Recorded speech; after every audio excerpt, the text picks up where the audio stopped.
So anyway, the second candidate cafe, my name is Holly Hart. I have worked with the coordinated campaign committee of the Green Party of the United States, a former co-chair, and another former co-chair had come up with the idea of having these cafes. It used to be when we had in-person meetings, there'd be a table, candidates could hang out and people could meet candidates and look at their material and interact with them.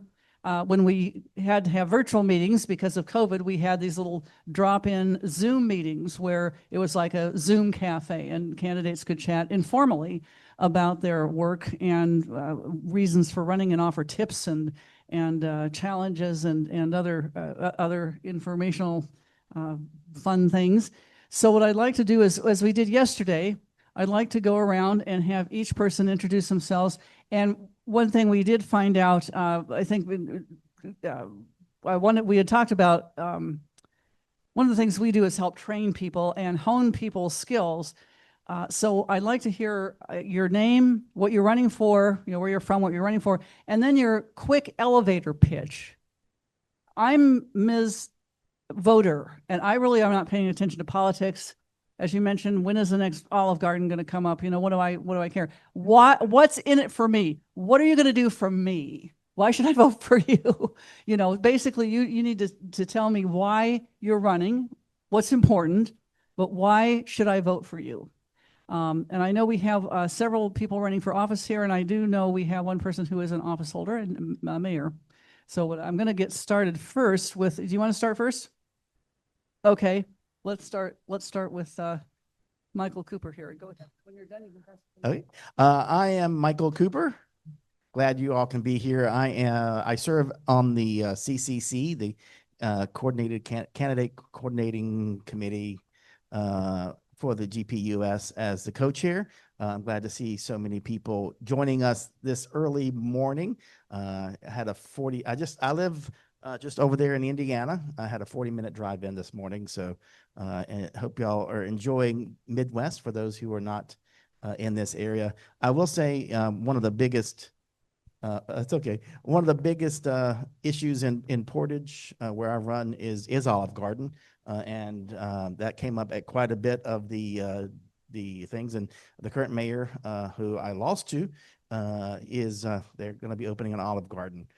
So in small towns, and in towns, it is important to, understand what the constituency is. I don't care about Olive Garden, but the CCC, I bring greetings from the CCC, where we try to serve our candidates here in the GPUS.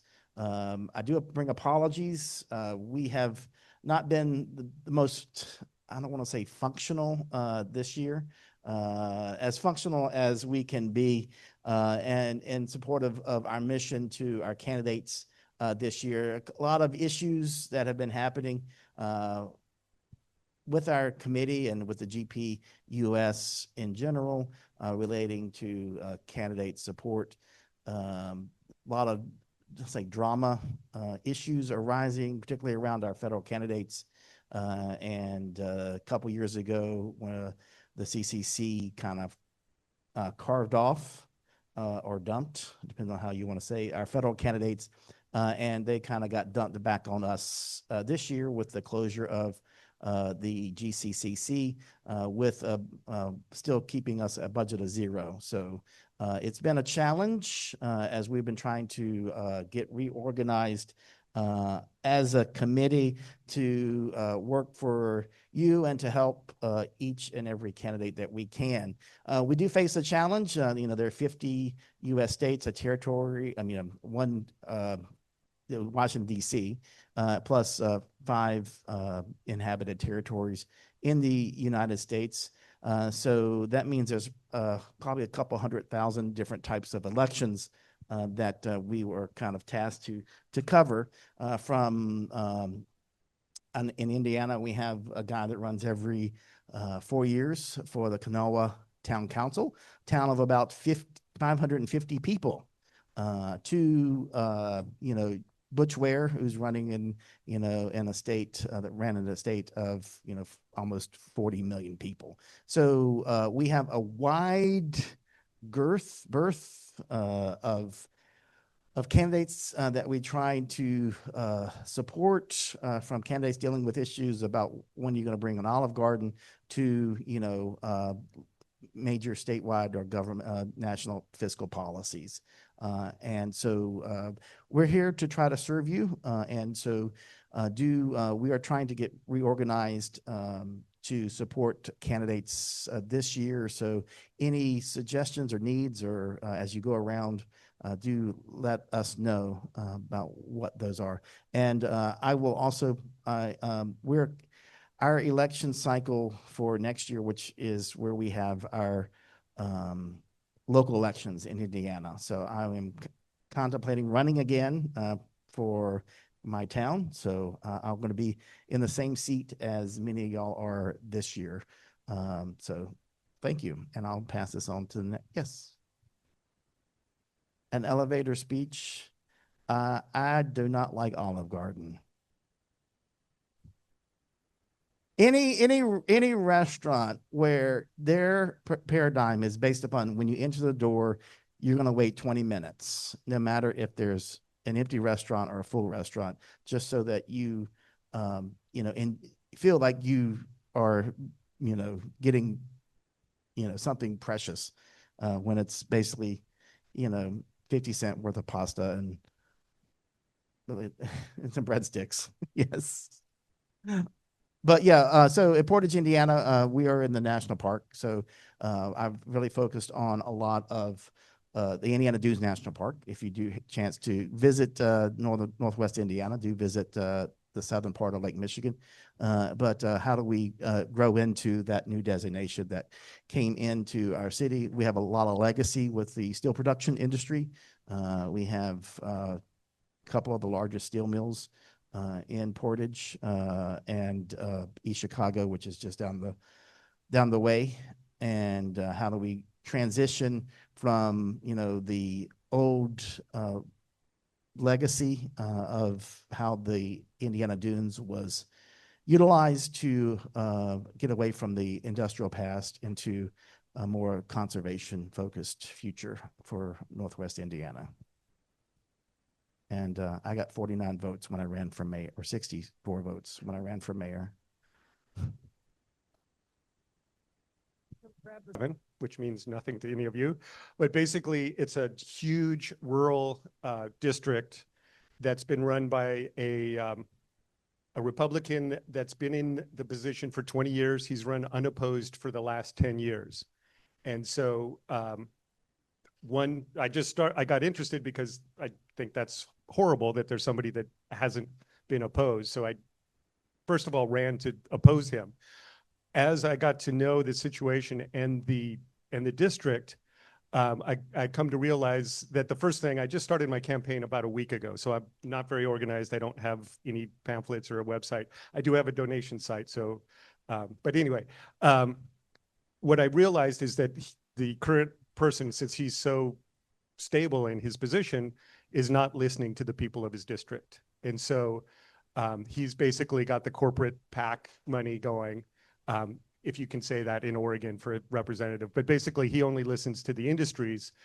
So that'll be the data centers. That's going to be big ag and that sort of thing. So, for example, he's not listening to the folks of Boardman, Oregon, who have 40% of their wells have unsafe levels of nitrates because of the corporate dairies and the big farm feedlots and everything. So he's just not doing anything about it. And so that's what I'm going to do. Number one, I'm going to listen to the people of the district and find out what they need and then move in. So one of the things that makes me think I can run is, number one, the anti-establishment mood that the country is in right now, but also the guy is just corrupt. And so I think people are ready for change. An interesting thing, I hope I don't go on too long. My campaign is going to be run kind of as a covert Green Party member. I'm not going to push that as my first thing because my district is very conservative. And so I'm going to kind of put on a tie, get my hair cut, trim my beard. I know, but I'm dressing. Well, I'm going to dress for the job that I want. Is the way I look at it. Yeah, but that's that's the thing, is I don't want to scare away anybody that's just sees a picture of me or sees me quick and easy.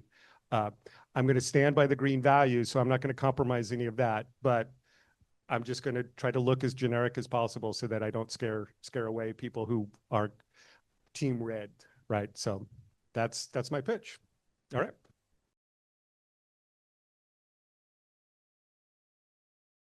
Start. I just want to. I should have said this yesterday, but nobody called on me when I raised my hand. Welcome to Illinois. Okay, I've lived here 28 years. I live in a city of 30,000 people, about 3 hours from here, Galesburg. I'm probably the only mayor in this building, so to greet you. So we greet you to our state. I'm a professor at Knox College. That's my main job. And that's what brought me to the state of Illinois. I went to the University of Virginia prior to that. I had 2 lovely daughters that got me involved in the community. I started a community center, just a little space about the size of this room. And then I started getting involved in the local politics. You may know my dad, David Schwartzman. He just passed away last July, but he was a very active member of the Green Party in Washington, D.C. I've been probably active green, a registered green, state, national, on and off for the last, 30 years. I suspect even from college. I went to college in California. Anyway, long story short, I was a city councilor for 10 years, and then I ran against the incumbent mayor. He had served 2 terms. He owned the main radio station in town, which airs Fox News. And I was I was all in or all out. I said, I saw the shenanigans going on. I saw how the council just basically rubber stamped anything he said. And I'm like, okay, this is not the city I want to live in. So I'm going to put my name out there, and I'm going to use the strengths I have. And we'll see what happens. And most of my friends thought I had no chance, but we won. We won by 7%. He outspent me that time, probably about 3-1. He came back last year and tried to beat me. He's outspent me 15-1 this time, and I still beat him by 8%. And I guess when I first started running for office, I'm an introverted guy. You probably could tell just the way I hang around. I slept with a guy last night in his room. We didn't talk much at all. I was just happy to have a bed, frankly.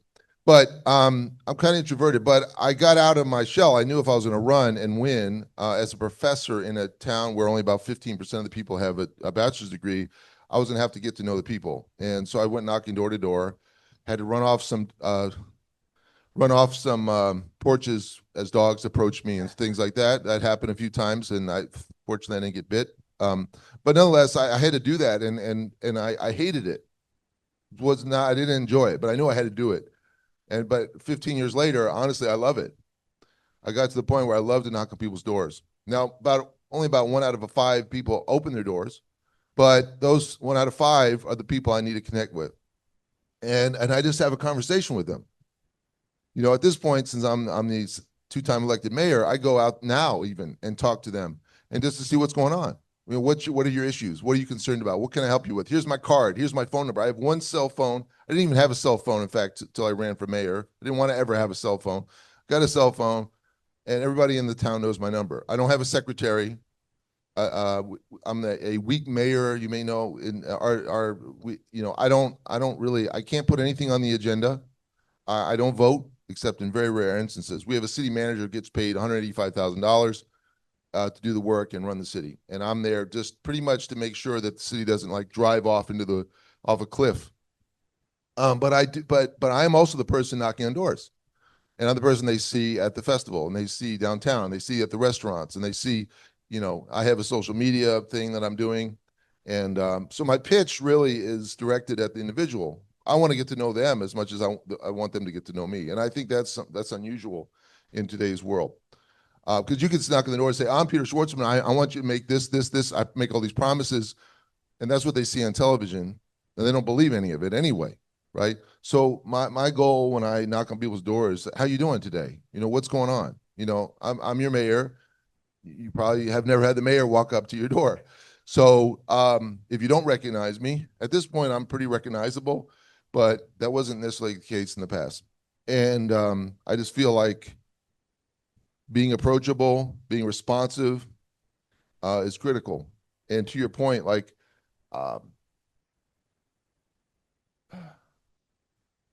I dress a little differently for the council meetings. Okay. You know, I wouldn't be wearing the shirt. So I'm an addict, Scrabble addict, by the way, and I get more press when I do a press release about my Scrabble prowess than I do about anything I do otherwise. So you got to do what you got to do to get in the press, and I mean that, you know, yes and no. Right? I mean that's serious. Like the press wants stories that are, I guess, acceptable and non-political. And so if you have a passion in an area that is not your political, you know, course, then share that with the public to the extent you can. So I'll pass it on to the next person. What I want to do is come back here. We're going to hear Matt with Arndt. Yes, ma'am. So my name is Robert L. Gross. I actually didn't know David, but I am a part of the DC Statehood Green Party. We are actually fixing up our website, so there's going to be a nice little memorabilium for him. So I am 28. I am running for my first term, my first term with the DC Statehood Green Party. I born and raised in Washington, D.C. on 14th and R Street. I grew up in the city. After growing up there, I went into the military. From the military, I moved out to Colorado for a couple of years, and then I moved back just recently, about 2-3 years ago now at this point. And I also noticed that my mayor has been running unopposed, and nothing has changed in the last 12 years of her tenure. So I took it upon myself to kind of put forth the action that I wanted to see. My platform is actually on a standard of living. I want to create what I am calling a human life standard that is something to increase the quality of your life. I think that a lot of the issues that we face in everyday society is based off of the fact that the quality of our lives are not at a point where we can put our best foot forward and everything else. It's the whole you work to, or you live to work and you work to live, and that shouldn't be the case. So it's grossformayor.com if you want to look it up. I have a really extensive platform. I have just about everything I could possibly think of that would affect the quality of your life and how we can work to build it up. There are 6 pillars altogether that I say are the core functions of it, but along with the standard of living, there is a consolidation of our government, because I believe that our 130 different agencies and departments are kind of bogging us down and keeping us a little lagged. And then on top of that, it's an individual life profile. So something that will hopefully keep track of you throughout your life as a resident of our city, that can say, hey, they got to their appointments on time. They are healthier now. They are going to school. You get, just the city keeping up to date with you so that you can keep up to date with the things that you actually want to do out in life. So yeah, thank you for your time, and I'm glad to be here. Assalamu alaikum. My name's Steve Young. Thank you. Unfortunately, I was in the Marine Corps for a number of years after growing up a good Eagle Scout Mormon boy. Well, I'm running for governor of Minnesota. And I'm going to win. The political ground in Minnesota has changed drastically. You might know why. Yeah, then I went to law school and got all super woke. So here we go. 2 of my neighbors got kidnapped in December, and I emailed my law firm, I'm out, I got to hit the streets. Yeah, a lot of my campaigning is anti-ICE stuff. Alex Preddy was my brother in arms.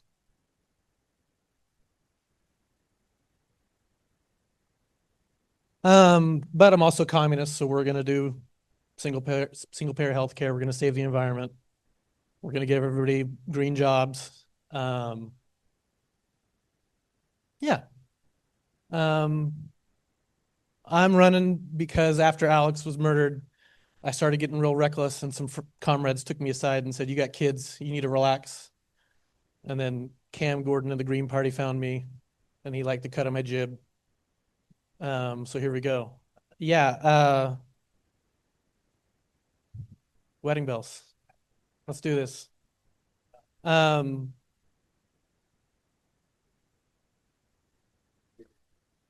Very small on paper. But I have friends everywhere. All right. I am Matthew Hart. I'm from Green Bay, Wisconsin. I currently reside in Mequon, Wisconsin. I'm running for the 6th Congressional District here in Wisconsin. The reason why you should vote for me is because I don't owe my career to Wall Street. I don't owe my career to either of these two major parties. I don't owe my career to the donor class or the billionaire class. The top issues I'm running on is to break up monopolies. If we don't break up, this is the only way we're going to get the cost of living down. If we break up monopolies, because we cannot rely on the Federal Reserve to tweak interest rates and then to allow their criminal buddies to trade ahead of interest rate changes. That's not going to do it. The Federal Reserve does not serve the American people. It serves a very, very elite class. And my next issue is Medicare for all. Everyone pays a lot in taxes. And for what we pay in taxes, we're not getting anything of value. Medicare for all is not communism. It's sanity. Anyone that sits there and watches all the money being spent on these wars and given to Israel tries to tell you that we can't afford a universal health care plan like Medicare for all should not be taken seriously. The next issue is to support labor unions and raising the minimum wage to $30 an hour. That's what's required in this current state we're in and the current cost of living. In addition to that, you need to look at it from the standpoint that one person's income or one person's spending is another person's income. So if people have good jobs in your community and they're out there spending their money in their community, they're creating jobs for you. And that's why you should support stronger unions with good benefits, because otherwise all the money is flowing out of your community to people like the Walton family. We need to end the forever wars. They're bankrupting our country. We're destroying our country with these forever wars. China is kicking our ass and spending about a third or less of what we do on military spending. Why are they doing that? Because they're not bombing everybody. They're going around the globe. They're cutting deals. They're training people. They're making life better for other people, and they're absolutely killing us in the competition. You're And at if time, people, Matt. what's that? You're at time, so wrap it up. Okay, my next one is cut ties with Israel, jail the Epstein class, halt AI data centers, make Wall Street pay down the national debt. If a politician won't take a firm stance on any of these issues that directly affect your cost of living, your healthcare, or your future, they're not undecided. They're avoiding accountability. Thank you. Thank Morning, everybody. My name is Jinete. I'm from New Jersey. I'm running for the 12th Congressional District. I'm a community organizer and a fighter for working families. I've been on top of issues in my district regarding cost of living, organizing with tenants. I've been working with all the volunteers that have been trying to raise awareness to everything that's going on with ICE. And we have really built a network of folks that really care about this issue, everyday people, parents, teachers, folks that don't want to see kidnapping going on in their communities. We are on top of this issue to the point where within the last week, I had an encounter with ICE where had a big operation in my town, half a dozen cars, multiple agents, and something that happened was that they approached me very aggressively. I thought that something was going to happen to me, and I was able to, because in the radio, in their loudspeaker, to intimidate you, they call out your name sometimes as a responder. They say, "Hey, how's it going, Andres?" And I told them, hey, how's it going, brother? And I put a palm card of my congressional campaign on their windshield. I said, nice to meet you. I'm the congressional candidate for this district for the Green Party. And that guy took off so fast, you wouldn't believe in that interaction. So that day, there were 0 people abducted in my town. They had to go to the next town. And that's something very special that we're doing out here in Jersey. They invited me to speak in front of Delaney Hall, one of the biggest concentration camps in the East Coast. We were the first speakers. We are loved by the community. The Republicans reach out to us, the leadership, the Democrats reach out to us, and it's because they know our character, they know who we are, they know we don't change. We call out both sides. We don't try to portray ourselves as something that we're not. And that's how we gain respect. Okay, and I hope that you can vote for me. I'm here. I'm a fighter for working families, and we need to raise it to $25 an hour minimum wage. We need to build more public housing. We need national rent control and so many different things. Abolish ICE and stop the genocide in Palestine. Thank you so much for your time. Everybody, I'm Joy Johnson from Huntsville, Alabama. How you guys doing? This is probably going to be the only campaign speech I give. I'm running as a write-in for State House for District 15. Very meaningful for you guys, absolutely. And I said the wrong district, it's 19. Okay, anyway. And I'm running because Laura Hall, who currently has the seat, has been there way too long and is completely unresponsive to the people. She came to a candidate forum early this year. They come every year before the legislative session happens. And I write her letters and postcards all the time about things that I think need happening. My Republican state senator knows my name. Laura Hall, when I came up and introduced myself, had no idea who I was. No idea. And she's a Democrat. I went to the state legislation this year. I did see her in action. She was supporting a filibuster of the Democrats to stop something. That's what I saw her doing that day. The state seal of Alabama has all of these huge rivers on the seal. You can see them on the picture of Alabama. The environment is my #1 concern, which means I am also completely against AI. Never mind that I am a educator, so there you go. And I'm running as a write-in. I don't have time for this, okay? But I'm out there, joyforalabama.com, hey, sign up to help me. I don't know what I would have you do, but anyway. Joy, J-O-Y, Johnson, J-O-H-N-S-O-N. Totally normal. Okay, thank you very much. But my name is Rachel Braatan. I'm running for Three Rivers Park Board in Minnesota. Thank you very much. So if you live in St. Louis Park, Golden Valley, Crystal, Robbinsdale, Brooklyn Center, or St. Anthony, I'm going to be on your ballot in November. And I'm running on an eco-socialist platform. I'm what we call a deep green. I've been leading volunteer habitat restoration groups for over 15 years.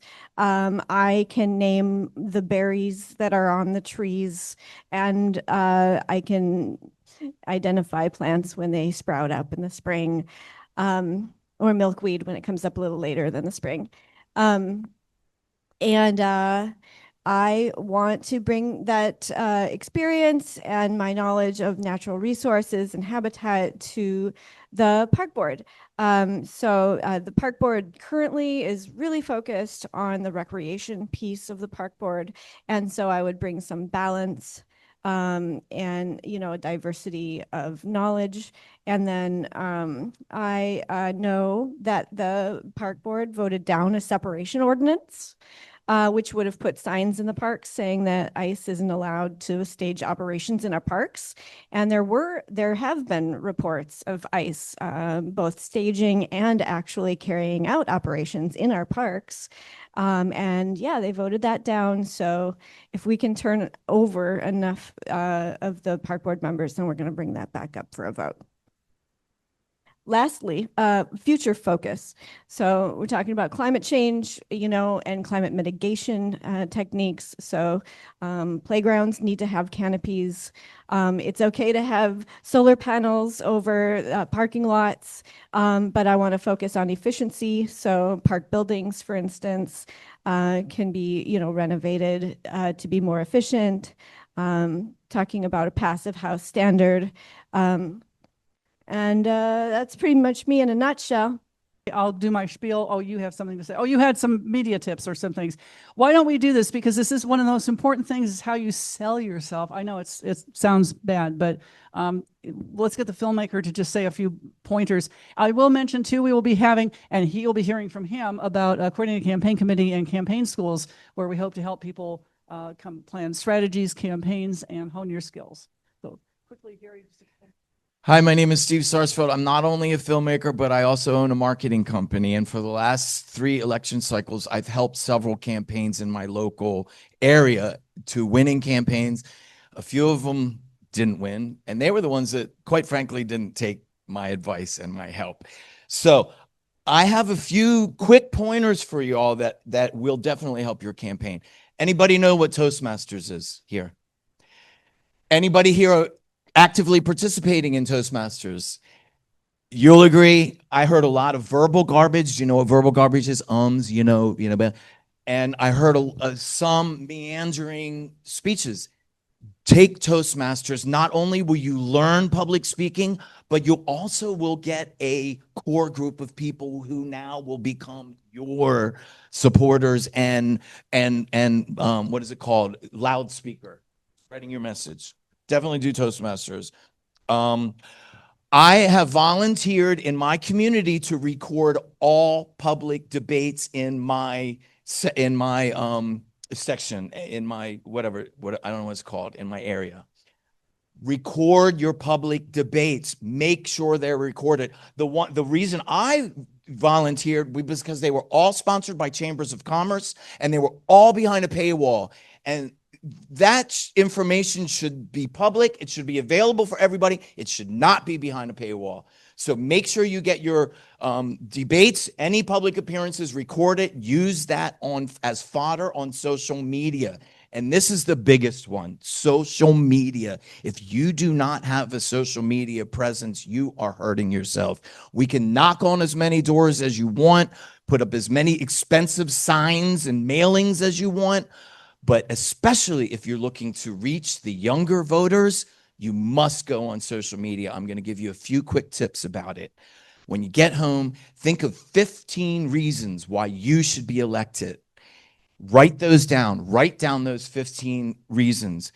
Go out to a location. Let's say you're fighting a AI place. Go to that location, set up your camera, put it on a tripod, 15 seconds. 30 seconds tops. Use a teleprompter. There's free teleprompter ads. Write a script. Make your message as brief and to the point as possible. Make 15 videos, post 1 a day, and rotate and add them more. I think that's it. Oh, how to get it out there. Yes, you can pay to the social media boosts. I'm sure everybody's familiar with that. But a more effective way is to not only create groups let's say, I'm going to use Facebook as an example. Create Facebook groups and align yourself with existing Facebook groups that people will be interested in your message and maybe not so interested in your message. And this is where you place your videos to get them into the eyes of people who are not familiar with your campaign. So I hope these are helpful to you. Toastmasters or seminary. works as well. I want to thank all our candidates who came out today. And as anybody who's run for office knows that behind every candidate is a huge assortment of volunteers in the Green Party. Our candidates here, if you're not running, we know that there are candidates that need a lot of support, helping scheduling events, helping run social media accounts, putting information out there. So even if you're not running, please connect with the CCC so that we can learn and know what our resources are out there in our community for when candidates come to us and say, I really need help with this. I can't figure out how to set up a bank account. Or that's what I'm dealing with right now with one of my candidates. So, do connect with us from social media to scheduling events if you have skills in those areas, a wide variety of skills. Also, if you want to donate, and it's good to always end a speech. So if you would like to support the work of the CCC, you can donate to the CCC through the GPUS CCC webpage. Thank you all.